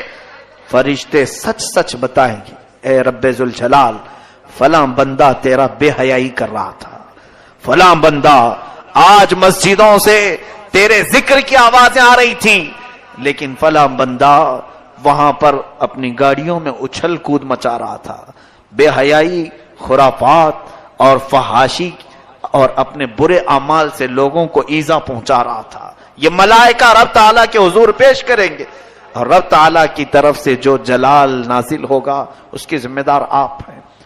ارے میاں، نئی سال کی نئی شروعات ہو رہی ہوتی ہے، ایک سال ہماری زندگی کا ختم ہوا اور یہاں سے نیا سال شروع ہو رہا ہے۔ اب یہاں اپنی قسمت میں آج کیا لکھا گیا ہے کسی کو معلوم نہیں ہے نا۔ آج رب تبارک و تعالیٰ کیا لکھ رہا ہے فرشتوں کو ہمارے بارے میں بتاتا ہوں، ہم کو معلوم نہیں لیکن ہم احساس کر سکتے ہیں۔ کیسے؟ میں فجر کی نماز میں حاضر ہوا، میں بارگاہ الہی میں شکر بجا لاؤں گا کہ مولا میرے اس سال کی پہلی نماز تو نے لکھ دی ہے، اور جو سویا اور جو بھاگا وہ خود پہچان لے کہ کل کی رات میری کتاب میں بے حیائی لکھ دی گئی ہے، محرومی لکھ دی گئی ہے، اسی لیے مجھے مسجد سے باہر کیا گیا۔ میں بیٹھا تو تھا، مجھے مسجد میں رب تعالیٰ نے صبح نہیں بلایا، اس کا مطلب ہے کل کی کتاب میں مجھے محروم لکھا گیا ہے۔ کتنے محروم لکھے جائیں گے ان کو خود معلوم ہوگا کل کی دن، اور کل کا دن کس حالت میں گزر رہا ہے یہ آپ کو خود پتا چلے گا کہ آج میری زندگی کے کتاب جو نئی شروع ہو رہی ہے اس کے پہلے پیج پر فرشتے کیا لکھیں گے کل۔ اگر روزے سے ہیں تو الحمدللہ شکر بجا لاؤ، اے رب قدیر تیرا احسان ہے، میرے اس نئے سال کے پہلے دن تو نے روزہ لکھ دیا ہے، روزہ لکھا ہے۔ اور جس نے کل کا دن گانے سننے میں گزارے، بے حیائی دیکھنے میں گزارے، بہت سارے لوگ تو پلان بناتے ہیں ان دنوں میں سینما جانے کا، عیدوں تہواروں کو لوگ سمجھتے ہیں کہ یہ سینما بھی نہیں کرنا چاہیے۔ ان کے لیے بھی یہ بات سمجھ لو کہ یہ وہ لوگ ہیں جن کو آج کی رات رب تبارک و تعالیٰ اپنی رحمت سے دور کر دیا ہے۔ فرشتوں کو حکم دے دیا گیا کہ ان کے نام بدبختوں میں لکھے جائیں، حرما نصیبوں میں لکھے جائیں، کمبختوں میں لکھے جائیں۔ جنہوں نے کل کا دن گزارا انہیں خود پتا چل جائے گا کہ آج کی رات ہمارے بارے میں کیا لکھا جا رہا ہے۔ اور کل جو اچھے سے دن گزار لیا، میں باقی پورے سال کی بات تو نہیں کرتا، لیکن سال کی شروعات جس کی اچھی ہوئی، رب کی ذات سے امید ہے کہ سال پورا اچھا گزرے گا۔ ہماری کتاب کی شروعات پہلا پیج اگر اچھا لکھا گیا، میرے رب کی ذات سے یقین ہے کہ آگے کے صفحے بھی اچھے ہی لکھے جائیں گے۔ اور جس کا پہلا پنہ بگڑ گیا ہے، ہوتا اسی یہ ہے، کتاب میرے سامنے لا کر پیش کر دی گئی، ایک بھری کتاب کھولا میں نے، اس کے پہلے پیج پر گالیاں لکھی گئی، بند کر دیا، یہ کون بدبخت مجھے کتاب دے دیا، کس چیز کی ہے، میں آگے کیوں پلٹوں، پہلے پیج پر اتنی غلاظت لکھی ہے۔ اے رب قدیر کے حضور مغفرت طلب کرنے والوں، آج رب تبارک و تعالیٰ سے اتنی طلب کر لو کہ ہماری نئی کتاب کا پہلا پنہ نیکیوں سے بھر جائے، نیکیوں سے بھر جائے۔ اس کے لیے آپ کو عملی میدان میں بھی آنے کی ضرورت ہے۔ یہ رہی بات ہمیں خوف کی، احساس کی۔ اب رزق کی تقسیم ہو رہی ہے، پورا سال کچھ لوگ بے برکتی کی شکایت کرتے رہے، ہماری روزی بند ہے، دکان بند ہے، تجارت بند ہے۔ ایک بات یاد رکھو، جتنا تمہارے مقدر میں لکھا جائے گا اتنا مل کے رہے گا، چاہے تم 1000 لوگوں کو بولو یا 1 کو بولو یا 70 کو بولو، جتنا ملنا ہے وہ آج بٹ گیا، تو کیوں دوسروں کو بول کر مطلب ہے؟ آپ کو ایسا لگتا ہے 4 لوگوں کو بولوں گا تو میرا رزق بڑھ جائے گا؟ آج جو دکان بند پڑی ہے یا کم دھندا ہو رہا ہے، میں اور 5-6 لوگوں کو بولوں تو کچھ اور بڑھ جائے گی۔ تمہارے حصے میں جو لکھا گیا آج کی رات وہ اگلے سال تک تمہیں مل کر رہے گا۔ لو لگاؤ اور اس رب ذوالجلال کی طرف، ملے تو اس کا شکر ہے، نہ ملے تو اس کے دربار میں دعا ہے۔ لوگوں سے ہمیں کچھ بھی نہیں ہوگا۔ ما یفتح اللہ للناس من رحمت فلا ممسک لہ وما یمسک فلا مرسل لہ من بعد۔ اللہ فرماتا ہے اللہ نے جن انسانوں کے لیے اپنی رحمت کے دروازے کھول دیے اسے کوئی بند نہیں کر سکتا۔ وما یمسک فلا مرسل لہ، اللہ فرماتا ہے اور جس کے لیے رب نے بند کر دیا کوئی نہیں کھولے گا، چاہے کوئی بابا ہو، کوئی کسی طرح کا عامل ہو، کسی کی بند روزی کو اگر رب نے بند کر دیا تو کوئی نہیں کھولے گا۔ یہ یقین رکھ کر کے چلو، ہمارے حصے میں آج جو رزق بٹ رہا ہے وہ ہمیں اتنا مل کر رہے گا، لوگوں سے شکایت نہ کریں۔ حضرت موسیٰ کلیم اللہ علیہ الصلوۃ والتسلیم کے زمانے میں ایک معاملہ ایسا پیش آیا تھا کہ ایک فیملی کو، ایک خاندان کو آپ نے دیکھا، شوہر، بیوی اور ایک بچہ، بہت غریب تھے، صرف کپڑے آدھے پہنے ہوئے تھے، ایک چادر تھی ان کے پاس، تینوں اوڑے ہوئے تھے۔ حضرت موسیٰ علیہ السلام کا گزر ہو رہا تھا تو وہ رو رہے تھے، پوچھا کیوں رو رہے ہو؟ کہا ہم بہت غریب ہیں، محتاج ہیں، مفلس ہیں، دعا کرتے ہیں۔ حضرت موسیٰ علیہ السلام نے دعا کے لیے ہاتھ اٹھائے، رب تبارک و تعالیٰ فرماتا ہے اے موسیٰ ان کے حق میں یہی بہتر ہے، وہ کھا پی رہے ہیں، زیادہ مالدار ہونے کی وہ دعا کروا رہے تھے کہ کچھ اچھا مال مل جائے، ہم بھی بڑے گھر میں جئیں، سب کے لیے عبرت ہے اس میں۔ رب تعالیٰ نے فرمایا اے موسیٰ ان کے لیے وہ زندگی بہتر ہے۔ تو وہ بندوں کو حضرت موسیٰ علیہ السلام نے کہا کہ رب کا یہ حکم ہے کہ تم اسی پر گزارا کرو۔ وہ تینوں کہتے ہیں برسوں سے گزارا کر رہے ہیں، ہم نے آپ سے ریکویسٹ کی تھی آپ کچھ دلا دیں گے۔ تو حضرت موسیٰ علیہ السلام پھر رب تعالیٰ کے حضور گڑ گڑانے لگے، اے مولا تو اپنے فضل سے کچھ تو عطا کر دے، کچھ زیادہ دے دے، تیرا محبوب نبی عرض کر رہا ہے۔ رب تعالیٰ نے فرمایا اے موسیٰ جاؤ، ٹھیک تمہارے کہنے پر میں انہیں عطا کروں گا، جاؤ ان سے کہہ دو تینوں کو میں نے ایک ایک مرتبہ مانگنے کی اجازت دی، وہ جو مانگیں گے ایک مرتبہ وہ دے دوں گا۔ ایک ایک دعا تینوں کو دی گئی، آپشن، یعنی اللہ تعالیٰ نے سیدھے من و سلوہ نہیں اتارا، تینوں کے لیے کپڑے نہیں اتارا، بلکہ آپشن دے دیا کہ جو مانگنا ہے ایک بار میں مانگ لو، مرد کو ایک بار کی دعا، عورت کو ایک بار کی دعا، بچے کو ایک بار کی دعا، ایک ایک چانس ہے، تینوں کو جو مانگنا ہے مانگ لو۔ یہ میرے مولا کی حکمت ہے، رب تبارک و تعالیٰ کی حکمت ہے۔ حضرت موسیٰ علیہ السلام نے کہا کہ تمہیں تو بہت بڑی چیز مل گئی، یعنی اگر کسی کو یہ کہہ دیا جائے تو سیدھے بادشاہت بھی مانگ سکتا ہے، مجھے اتنے ملکوں کا بادشاہ بنا دے، رب کا وعدہ ہے جو مانگو گے دے دوں گا۔ اس کی طرف سے آئی بات، تو اللہ تعالیٰ کی طرف سے جب یہ بات آئی، حضرت موسیٰ علیہ السلام نے کہا بہت بڑی چیز تمہیں دیا ہے رب نے، کوئی سامان نہیں دیا بلکہ آپشن دے دیا، جو چاہو مانگ سکتے ہو۔ تو بڑے خوش ہوئے، حضرت موسیٰ علیہ السلام وہاں سے نکل گئے۔ عورت جو اس میں تھی ادھیڑ عمر کی تھی، اس نے سب سے پہلے یہ سوچا کہ ہم تینوں کھڑے ہو کر کے دعا مانگیں گے آپس میں۔ شوہر یہ کہا کہ میں غسل کر کے آتا ہوں. ایک ندی کے کنارے یہ لوگ کھڑے تھے. میں غسل کر کے آتا ہوں, جب تک تم یہاں کھڑی رہو, نہا دھو کر کے اچھی ایک ایک دعا کریں. ایک گھر مانگے گا, ایک مال مانگے اور ایک سواریاں مانگے, سب کچھ آ جائے گا. تو تینوں کا فیصلہ ہوا. وہ نہانے کے لیے چلا گیا. عورت کو صبر کہاں, اور عورت کی ایک عادت یہ ہے, وہ چھوٹا بننے کی بہت کوشش کرتی ہے. عورتوں کی ایک فطرت ہے, بڑی سی بڑی عورت کو بھی اگر چھوٹی کہہ دو تو بہت خوش ہو جاتی ہے. یہ عادتیں ہیں. اب وہ بیچاری صبر نہ کھائی. اسی وقت اس کے پاس جو ایک آپشن تھا, اس نے کہا بیٹا اور اس کا باپ مل کر کے جو مانگنا ہے مانگ لیں گے, میں اپنا آپشن مانگ ہی لیتی ہوں. اے اللہ مجھے ایک حسین و جمیل چھوٹی عمر کی لڑکی بنا دے. دعا قبول ہو گئی. وہ بہت حسین و جمیل بن گئی, خوبصورت اتنی شہزادی, نوجوان, اور چہرہ چمک رہا تھا. اس کی خواہش پوری ہو گئی. بے صبراپن ہوتا ہے جب مل جائے تو مانگ لیا اس نے. اتفاق ایسا کہ ایک بادشاہ کا شہزادہ شکار پر ادھر آیا ہوا تھا. واپسی پر اس نے دیکھا بہت حسین و جمیل دوشیزہ ہمارے اس احاطے میں آئی کہاں سے. اس نے زبردستی اس خاتون کو اٹھوا لیا.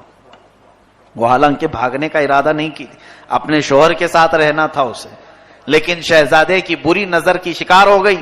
سپاہیوں نے اس خاتون کو اٹھایا زبردستی. بہت خوبصورت لڑکی بنی تھی, اپنی دعا سے مانگ لیا تھا. تو شہزادے نے اسے گھوڑے کے پیچھے باندھ دیا اور اپنے محل کی طرف لے چلا. ادھر بیچارہ شوہر نہا کر کے واپس آیا. پوچھا بیٹے سے, اماں کہاں گئی؟ کہا وہ اس نے دعا کر لی تھی خوبصورت بن جاؤں, وہ بن گئی. اور ایک کوئی بادشاہ کا ہموار, کوئی اس کا کوئی سپاہی رہا ہوگا, شہزادہ رہا ہوگا, وہ اماں کو اٹھا کے لے گیا ہے. اس کو بڑا غصہ آیا. اس نے دھوکہ کیا میرے ساتھ. میری بیوی ہو کر وفادار ہونا چاہیے تھا اسے. خوبصورت کیا بن گئی, یہ بادشاہ کے ساتھ چلی گئی. تو اس نے آؤ دیکھا نہ تاؤ, اپنے پاس جو تھا آپشن ایک دعا کا, غصے میں آ کر کے اس نے کہا مجھے مولا تو نے جو دعا کا ایک آپشن دیا, میں اس آپشن میں یہ کہتا ہوں کہ اسے خنزیر کا بچہ بنا دے. اس عورت میری بیوی کو خنزیر کا منہ دے دے بس, اور کچھ نہیں مانگنا ہے مجھے. غصہ اتنا تھا. اس کی بھی دعا قبول ہو گئی, کیونکہ رب تعالیٰ کی طرف سے حکم یہ ہوا تھا کہ ایک بار مانگو, جو بھی ہے وہ مل جائے گا. اور اس نے جیسے مانگا, وہ خاتون ابھی محل پہنچی نہیں تھی, شہزادے کے پیچھے جو بیٹھی تھی اس کا چہرہ خنزیر کا ہو گیا. غلیظ جانور کا چہرہ اور جسم بھونڈا. وہ بات چیت تو کر رہی ہے لیکن جانور کی شکل ہے. تو جیسے ہی وہ محل کے قریب پہنچے تو چھوٹے چھوٹے بچے سب مذاق اڑانے لگے. آج شہزادے صاحب نیا شکار لے کے آئے, یہ پتہ نہیں کیسا شکار ہے. شکل نیچے کی انسان کی, اوپر کا چہرہ خنزیر کا ہے. تو بعد میں اس کو دیکھ کر بڑا افسوس ہوا کہ یہ کیسے ہو گیا. تو مارتے ہوئے اس عورت کو وہاں سے محل کے پاس سے بھگا دیا کہ نکل جاؤ. وہ روتے روتے وہاں سے پھر اپنے اس علاقے پر آئی, اپنے شوہر سے معافی طلب کرنے لگی, کہنے لگی میرے اس میں قصور نہیں تھا, اس ظالم نے مجھ پر بری نظر ڈالی, اٹھا کر لے گیا. شوہر نے بہرحال معاف کر دیا, ٹھیک ہے بھٹکا ہوا جو بھی واپس آ جائے, معاف کرنا چاہیے, میری بیوی. اب کیا ہے, بچے کے پاس ایک دعا کا آپشن تھا. اس سے کہا کہ بیٹا آپ کچھ اور نہ مانگو, اتنا کہو اماں جیسے پہلے تھی ویسے ہو جائے. اس نے مانگ لیا, اے اللہ میری ماں پہلے جیسے شکل میں تھی ویسی بنا دے. اللہ نے اس کی دعا بھی قبول کر لی, اس کی ماں صحیح ہو گئی. اب وہ جیسے تھے ویسے ہی رہ گئے. حضرت موسیٰ علیہ السلام کا گزر واپس پھر وہاں سے ہوا. حضرت موسیٰ نے پوچھا کیا کیا مانگا تم لوگوں نے؟ محل مانگا ہوگا, سواری مانگی. کہا نہیں, کہاں مانگتے. بے صبر پن نے یہ خوبصورت بننے کے چکر میں چلی گئی اور میں نے بددعا کر دیا اسی پر, وہ بھی قبول ہوئی. بعد میں پھر صحیح کرنے کے لیے بچے کی دعا کام آئی. حضرت موسیٰ علیہ السلام سے رب نے فرمایا, اے موسیٰ کیا میں نے تم سے یہ نہیں کہا تھا کہ یہ جتنا ان کے حق میں ہے اتنا ہی بہتر ہے. رب تعالیٰ نے جن کے لیے جو مقدر رکھا ہے گھوم پھر کر کے وہیں آؤ گے. کچھ لوگ راتوں رات کروڑپتی بننے کے ایسے ہی خواب دیکھتے ہیں کہ ایسے ہی ابھی میں یہاں سے نکلا ہوں ابھی کروڑپتی بن جاؤں گا، پھر وہ کب روڑپتی بنتا ہے یہ بھی نہیں معلوم ہوتا. اسی لیے ان تمام معاملات میں اللہ تبارک و تعالیٰ کے رزاق ہونے پر یقین رکھو. بس ہمارے مقدر میں اس نے جو دیا ہے اس میں حرص و طمع و لالچ دو چیزوں کی عادت ڈالیں. پہلی چیز جو ملا ہے اس پر شکر کرنا، اور اگر کسی چیز کی کمی ہے تو بندوں سے شکایت نہیں، رب کی بارگاہ میں دعا کرو. یہ دو عادتیں کسی انسان کے اندر آ جائیں تو پھر دیکھیں رب تعالیٰ اسے کبھی کسی کے سامنے ہاتھ پھیلانے کی نوبت نہیں لائے گا.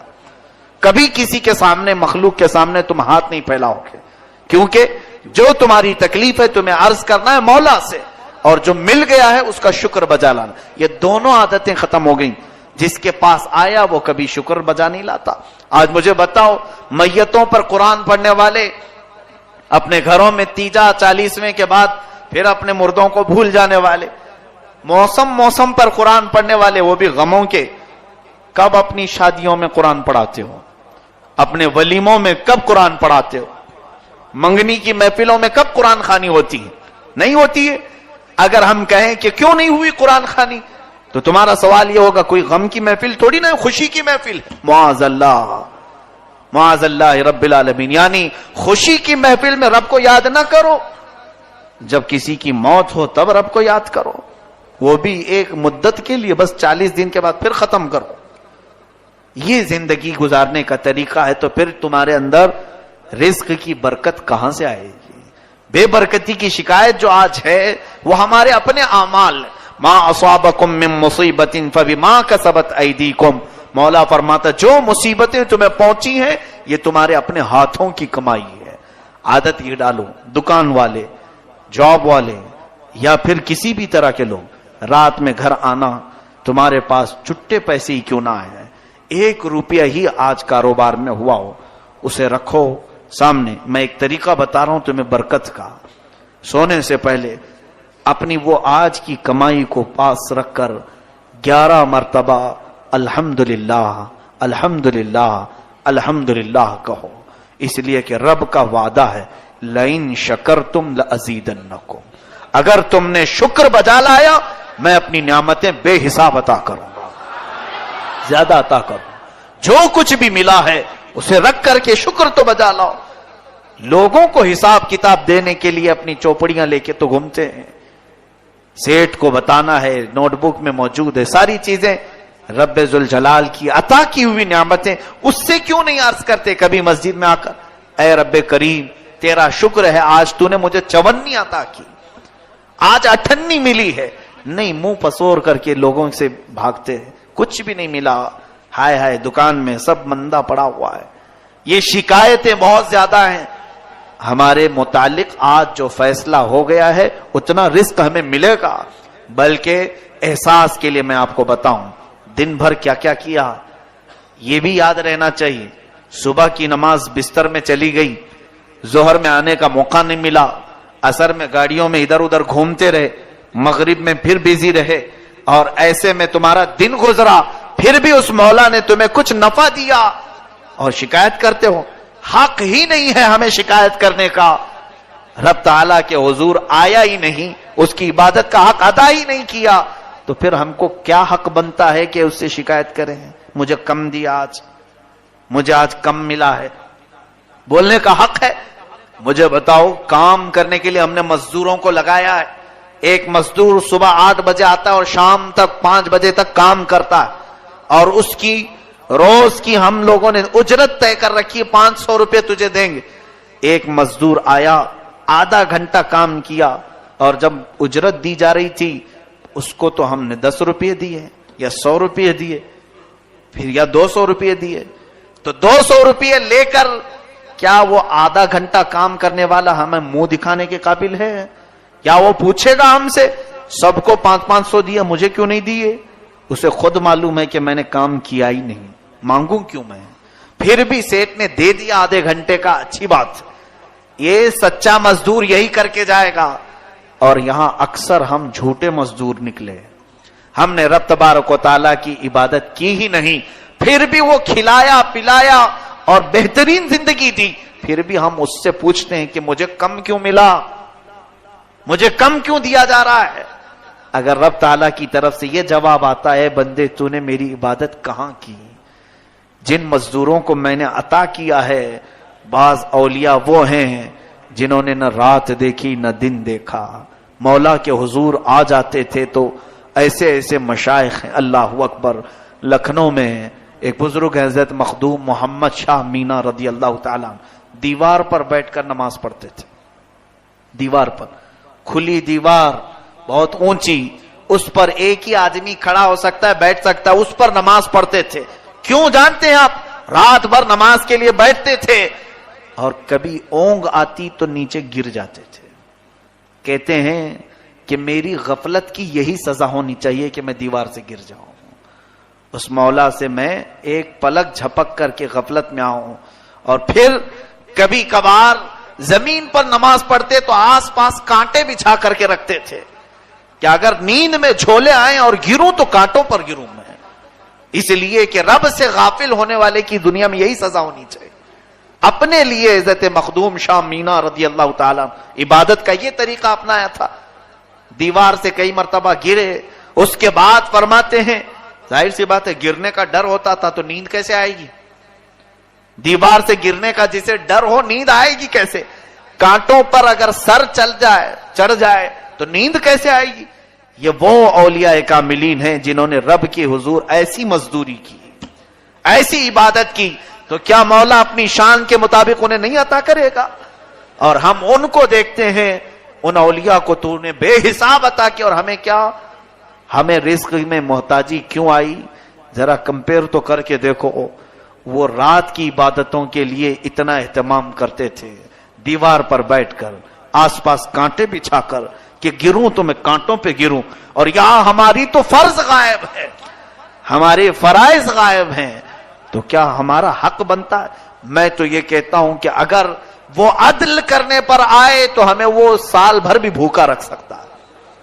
سزا کے طور پر رب تبارک و تعالی ہماری اگر سانس بند کر دے کہ میری مفت میں تم ہوائیں استعمال کر رہے ہو، نماز نہیں پڑھتے، میں ہوائیں روک دوں گا، کیا کرو گے؟ کہاں سے لاؤ گے؟ اس کی ہوائیں ہیں، اس کی زمین، اس کا آسمان، اس کی کائنات ہے، ہم اس کی تمام چیزیں مفت میں استعمال کرتے ہیں۔ میرے عزیزو، رب ذوالجلال کی ذات پر یقین اور توکل ایسا ہو کہ رزق کے معاملے میں خاص طور پر میں آج عرض کر رہا ہوں، یہ شکایتیں بند کرو۔ اور رہی بات حلال کمانے کی، اس میں بعض لوگ یہ سوچ کر کے بیٹھے ہیں یہ میرے لائق راستہ نہیں، یہ میرے لائق راستہ نہیں، ہر ایک نے اپنا اپنا بنا کر کے رکھا ہے، میرے اسٹیٹس کے مطابق نہیں ہے، میرا اسٹینڈرڈ نہیں ہے۔ حلال کمائی، اگر ٹھیلے پر کھڑا ہو کر کے دن بھر کوئی اپنی روزی کماتا ہو تو وہ بھی افضل عبادت ہے، اس میں کہیں پر بھی شرمندگی کا احساس ہرگز نہیں آنا چاہیے۔ تجارت حلال ہو، سچ بول کر تجارت کرتا ہو، چاہے وہ کسی بھی چیز کی کرتا ہو، بس یہ کہ حرام کاری نہ کرتا ہو، وہ افضل عبادت میں ہے۔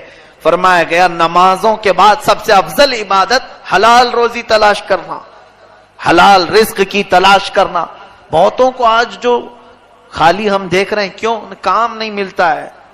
کیا کام نہیں ملتا؟ بہت سارے کام ہیں، کرنا نہیں چاہتا۔ تمہارا بدن سستی اور کاہلی کا ایسا شکار ہے کہ تم خالی بیٹھنا تو پسند کرتے ہو۔ جیسے بعض لوگوں کو ہم نے یہ محاورہ مارتے ہوئے دیکھا، اور ڈینگے مارتے ہیں، شیر بھوکا تو رہ سکتا ہے، گھاس نہیں کھاتا، یہ ڈینگ مارنا ہوا، یہ غرور اور تکبر کے الفاظ ہوئے۔ ایسے میں نے سنا، تو پھر ٹھیک ہے، رب تعالیٰ تمہیں بھوکا ہی مار دے گا، یہاں پہ بھی بھوکے رہو، قیامت کے دن بھی بھوکے رہو۔ رسول کریم صلی اللہ تعالی علیہ وسلم کی بات یہ ہے، اللہ اکبر۔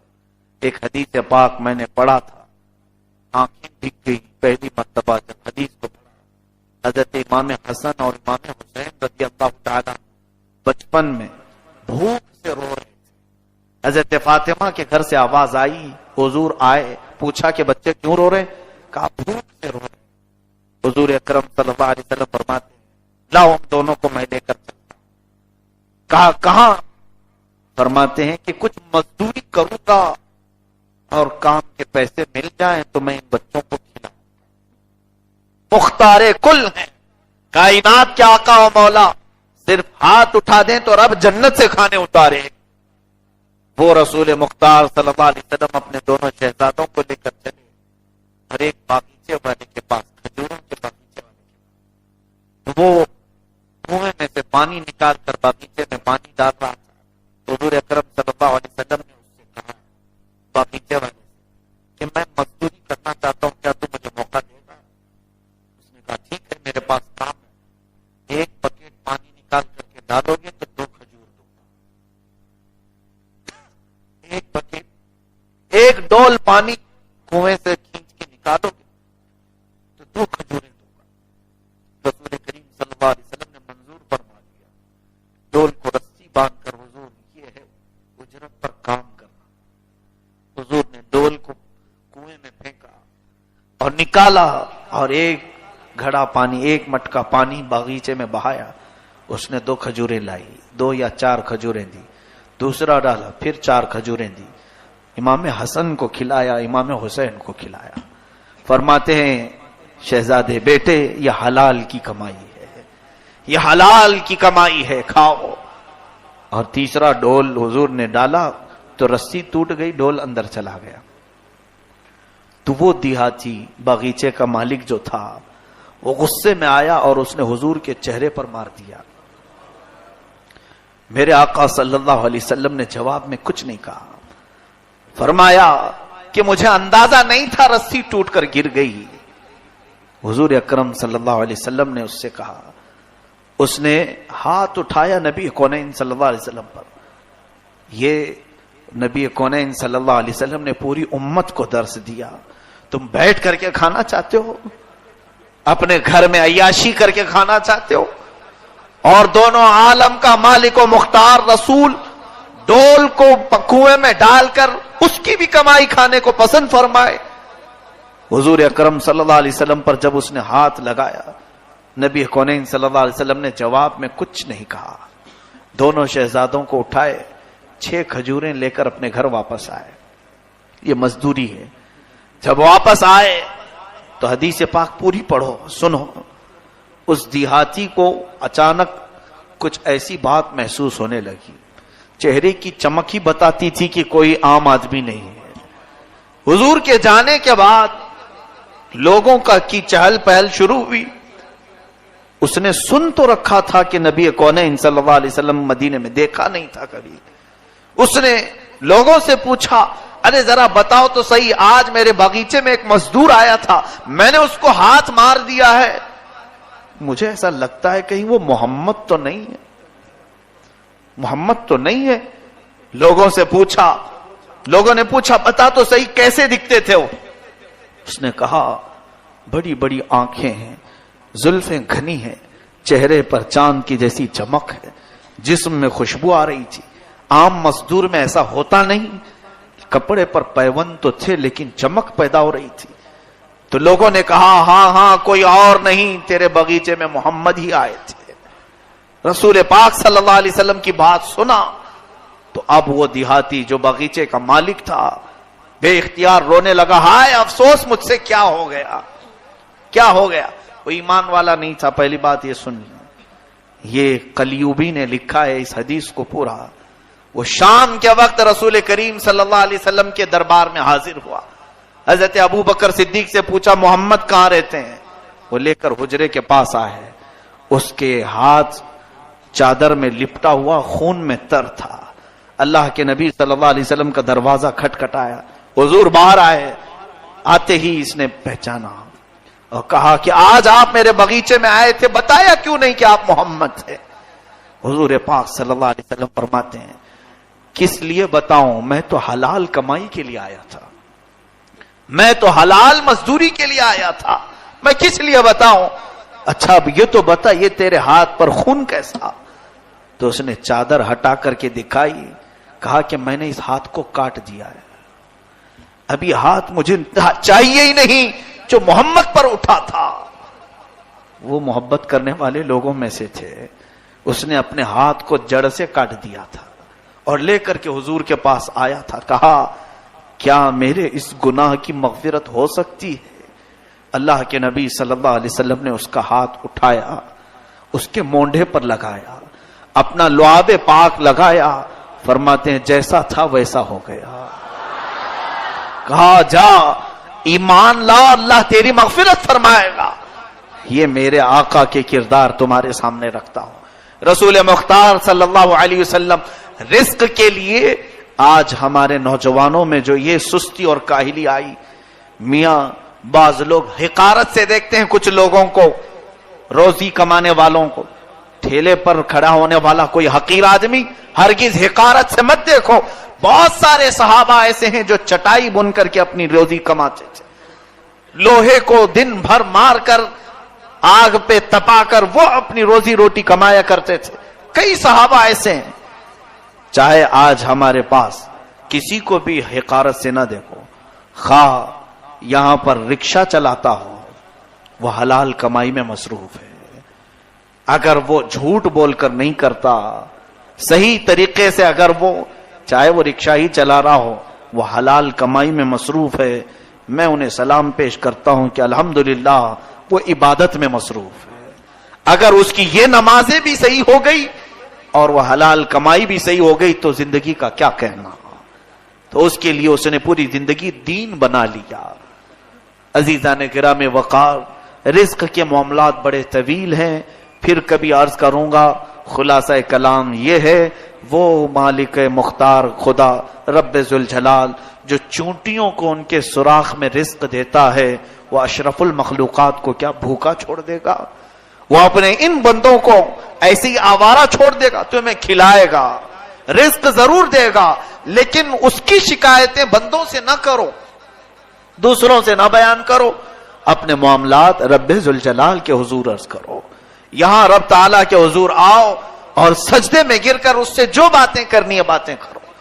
اس لیے کہ دنیا کا حال یہ ہے, اگر تم نے کسی کے سامنے جا کر کے کہا میری دکان کا دھندا بہت کم پڑا ہے, کہا اچھا ایسا ہے, سنا تو اس کے بعد تمہارے جاتے ہی 4 لوگوں میں مذاق اڑائے گا, دیکھا بہت ناچتا تھا, اس کی دکان بند ہو گئی, اس کا دھندا ایسا پڑا ہوا ہے.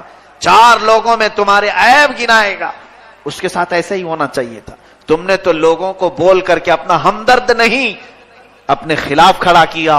اور ادھر میرے مولا کا حال یہ ہے, رب ذوالجلال کے حضور جب بندہ جھکتا ہے, اپنی باتیں عرض کرتا ہے, رب تعالیٰ فرماتا ہے فرشتوں اس کے تمام عیبوں کو چھپا دو, کوئی اور بندہ مطلع نہ ہونے پائے. اس لیے کہ اس نے جو کچھ مجھے بیان کیا یہ میرے اور میرے بندے کے درمیان راز رہے گا. میں اس کا کوئی عیب دوسرے تک نہیں بیان کروں گا. یہ میرا خالق ہے, یہ میرا مالک ہے, اس کے سامنے عرض کرنے والی باتیں وہ دوسروں تک نہیں بتاتا. اور یہاں بندوں کا حال یہ ہے, کسی کے سامنے بھی بیان کرو تو چاہے وہ کوئی بھی ہو, وہ سب کو بیان کرے گا کہ فلاں کے حالات سنے, وہ مجھے آ کر کے کہہ رہا تھا ایسا ہے ویسا ہے. سب کی عادتیں یہی ہوئی ہیں. اس لیے سب سے بہتر طریقہ یہ ہے خلاق کائنات کے حضور حاضر ہو, رب ذوالجلال کی بارگاہ میں حاضر ہوں. اللہ تعالی ہمیں اس رات کی عبادتیں نصیب فرمائے.